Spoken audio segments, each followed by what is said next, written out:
In terms of having a positive effect on behavior, there's nothing more immediate than simply providing students with reminders.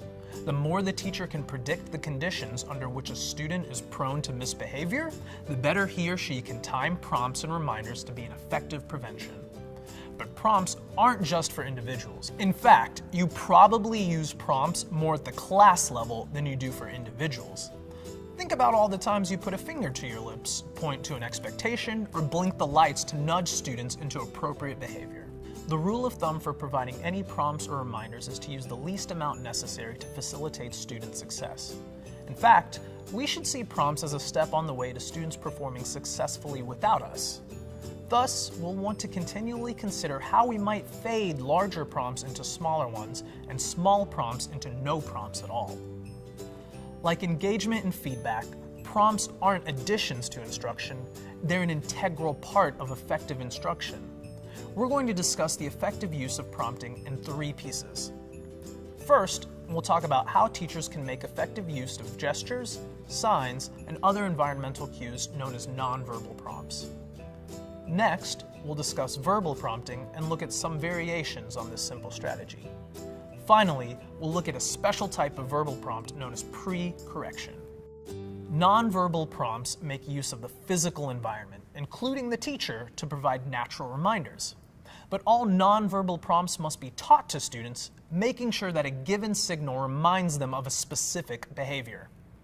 Listen to this teacher describe why he uses nonverbal reminders before moving on to larger verbal prompts. I would think that when I think trauma, I'm thinking these defiant kids. And it might be a silent defiance. I'm not going to do any work today. I'm not going to follow directions. I'm going to walk on the wrong side of the hallway on purpose. Or it could be a very external defiance. But when an expectation is placed upon a kid that has been through a lot of trauma, we as teachers are working on a very metaphysical level of, I'm asking you to do something and now you're going to be compliant. Whereas kids that have been through trauma, they work on a very physical level and you can't make me do it. And so how the teacher approaches it from that point is going to dictate, am I going to try to make another person do something? And as a person, I can't physically do that. So that's what I think of when I see these kids with trauma. Defiance. And sometimes it's quiet and sometimes it's not, but they understand physicality on a level that other kids don't. Yeah. And other kids do play into that game a lot easier of sit on the carpet and be quiet and be nice, because that's what we all do. But those kids that have been through those really neglect or physical, all kinds of different, they work on a very physical level. Nonverbal prompts can be very simple. Take a look at these common types. Note that some of these nonverbal prompts do involve verbal behavior, but not in a way that tells the student what to do. So if we have our agendas out and we're writing something off the board and I walk down the aisle and I might notice a student that doesn't have his or her agenda out, I may just kind of tap the desk and say, hey, it's so and so 8:02 right now. What do you think you're missing on your desk right now? And you can say it that way. You can smile and you can kind of cock your head to the side. I'm saying this as somebody who's honestly concerned about you, and I'm waiting for the right answer because I know you've got it. And as soon as they give you the right answer, you say, see, I knew you could do it.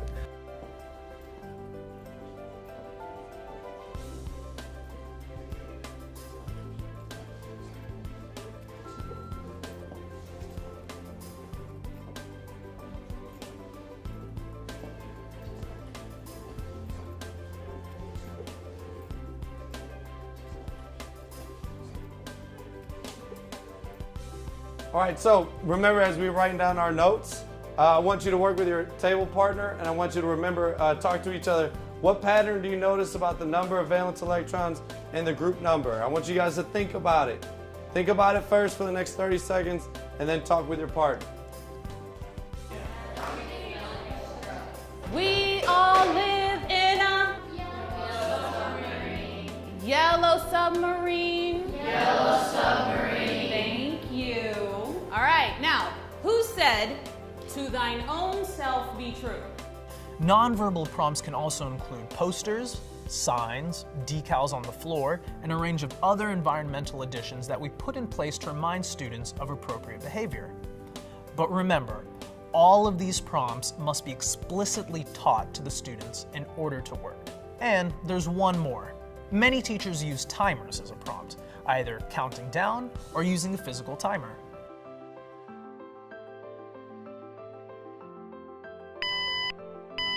I would prefer everything I do first is nonverbal, purely because I feel like the more I have to speak to you about something, the more power I give away. So like if I shouldn't have to tell a kid 6 times, stop tapping on your desk. I should be able to look at you and give you a look like you know to stop. I should be able to walk next to you while I'm instructing. I try whatever I can non-verbally to not interrupt my lesson for the rest of my students. And then if it comes to a point to where, look, man, I've given you several non-verbal warnings. I looked at you. I stood next to you. I might have put my hand on your desk. Before you just immediately get into jumping on a kid, because it may take a couple of non-verbal things. That way, not everybody else is getting involved. You're not having to stop the instruction. It doesn't take the focus off of the lesson and put the focus on that student that wants that attention. I think starting with the non-verbal prompts and cues and reminders is better than immediately getting into verbally getting on a student or because a lot of them, many people have said before, they might come in with an issue, and the moment that you say something to them about it or get on them, whether you're trying to be positive or not, they're not trying to hear it. But if you give them a few minutes, they can correct themselves. Okay, so if I give you a few minutes to correct yourself, non-verbal, I should be able to take care of that. Now, if it's a bigger issue, then if I have to go into verbal, then you can have that conversation on the side after you've finished your instruction, after you've given the assignment, then you can pull them to the side and say, hey man, look, you saw me looking at you, I came by your desk, but what's going on, why can't we work this out, For me personally, I think starting with nonverbal works way better than just jumping right into verbal. My kids have notebooks and folders. So every day, it's the same thing every day because repetition is the father of learning. And so every day, they do the same thing every day. They love structure, even though they don't know it. That's another trick. And so if a kid doesn't get his notebook like he does every day, he knows or she knows to do every day, I just get it for them and put it on their desk and I don't say anything. And it works like almost every time. Get together with your team and spend some time discussing the following. What types of nonverbal prompts are common across the school? Also discuss the types of nonverbal prompts you've used with your students and talk about which of the prompts you've used that have been most effective.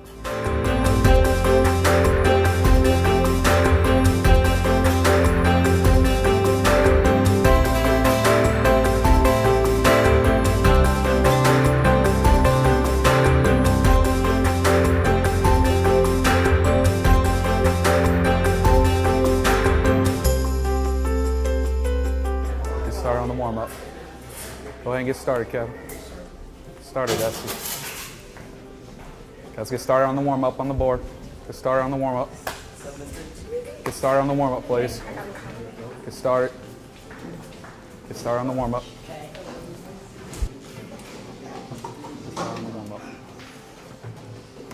Get started on the warm-up.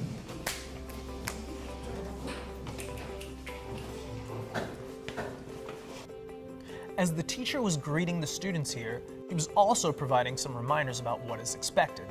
This is an example of a simple prompt. Verbal prompts are very common. They simply involve the teacher using verbal communication to prompt or remind students of appropriate behavior. The most obvious of these is the simple reminder, remember. See if you've ever used reminders like these.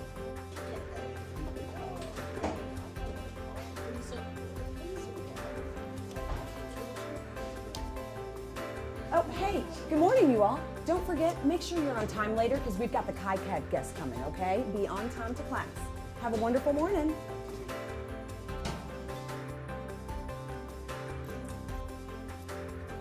Good morning. Good morning. Glad to have you here. Good morning. Good morning. Good morning. Glad to have you here. Hope everyone brought their books. Hi, Michaela. Did you bring your book today? No. You still have 2 minutes. So hurry up, hurry up, hurry up. Go get it, go get it, go get it. All right, I need help. Thank you, Schmidt Boys 05. So today we are doing our race. We're restating, answering, citing, and explaining. In your response, you absolutely have to restate. If you are not restating, then I can't even grade your answer because it's not going to make sense to me. Okay, so I need you to restate. Can you guys all restate for me? Yes. Awesome. Thank you guys. Mr. Nobi, what time is lunch? Lunch is at 11:30. Class, look how responsible Samaj was and picked up that piece of paper off the floor. I really appreciate it, even though you didn't put the trash down there. You're welcome. Thank you. I prop the positive behavior. Ooh, I love what that person's doing. Well, fine. I want to be loved too. In Module 2, we discussed positive feedback as one of the most effective tools at our disposal. In addition to reinforcing behavior, public acknowledgement of one or more students who are engaging in appropriate behavior can be a very effective manner of prompting other students. The idea is that as students hear you praise others, it also makes them consider that behavior for themselves too. Take a look at these examples. Hey guys, group 1, you're doing a great job coming in, getting your books open right away. Thank you so much. Everybody else, we need to be getting open to page 150 so we can get rolling today. So let's go ahead and open up to page 150. Let's go ahead and put phones away. Again, thank you all, group 1, looking great. Page 150 of Absolutely True Diary. Guys, remember, on library days, we need to make sure that we bring our library books, just like Shamar did right here. So always be prepared for class. Good job, Shamar. Get together with your team and consider the following. What do verbal prompts look like in your classroom? Which style do you find works best? Further, how could you consider moving these verbal prompts to smaller, nonverbal prompts?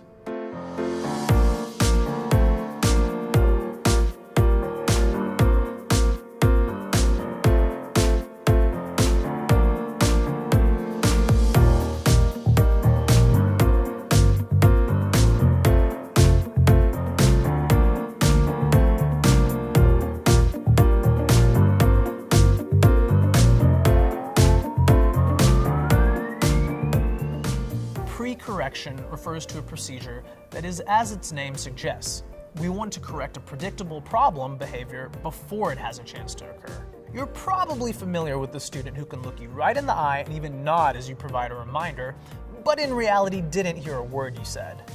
The real difference between a pre-correct and a simple reminder is that a pre-correct requires a response from the student after the prompt to ensure that the prompt was heard and understood. For example, consider Kaylee. She often has difficulty remembering to leave her work in the tray on the teacher's desk after class. Because the teacher knows that this is a likely outcome, she moves to Kaylee and asks, "Where does that assignment need to go as soon as the bell rings?" Kaylee may or may not know the answer. If she answers correctly, the teacher provides praise. If the student answers incorrectly, the teacher immediately reteaches and then asks the question again. Let's take a look at some pre-corrects that work and some that require reteaching. Okay, just a reminder, on the way to the cafeteria, we're going to keep our bodies to ourselves. Caleb, where are we going to keep our body? By yourself. Yes, very good, thank you. All right, let's go ahead and go to lunch. This line looks really good. Appreciate you being single file and at appropriate voice level. This did not need to be a lengthy exchange, but the teacher wanted to be sure that the student was aware of the expectation immediately before it was expected. Hey, Jonte, do you remember the 2 things you're supposed to be doing on this paper? Put my name on it. That's right. The other 2 things I need you to be doing are writing in complete sentences and using textual evidence, okay? So can you tell me those back again? What are the 2 things you need to be doing? Complete sentences and using text evidence. That's right, good job. So make sure you're taking care of those things, all right? Let me know if you need help. Yes, ma'am. The teacher kept with the strategy because if the student does not know what to do, then it will result in a failure. But notice at the end, the teacher quickly turned this around to make it a reminder for all. Another way to make the pre-correct less stigmatizing for an individual is to ask multiple students, addressing the individual who really needs it after others have already provided the answer. All right, guys, so there's two very important things I need you all to be focusing on this assignment, okay? Vontae, can you give me one? Writing a complete sentence. Yes, writing a complete sentence is always, always very, very important. What about the second one? Can anyone give me the second one? Charles? Textual evidence, also very, very important to be supporting our answers with textual evidence. Okay, guys, so those two very, very important things. Jonte, can you tell me both of them? Complete sentences and using textual evidence. Good job. Okay, yes. So very, very important that you all are doing both of those things on every single one of these answers, all right? Are there any other questions? Okay, great. Now let me know if you guys need any help. Using this type of group pre-correct allows all the students to hear the correct answer multiple times and still does put all the focus on a single student. Get together with your team and consider how you might best use pre-correction with your students. Is there a particular student or context in which you think pre-correction would be especially useful? Would you use the group or the individual type? Between now and your next monthly meeting, consider pre-correction and try using it in at least 2 specific circumstances. Be prepared to describe your experiences with this at the start of the next meeting.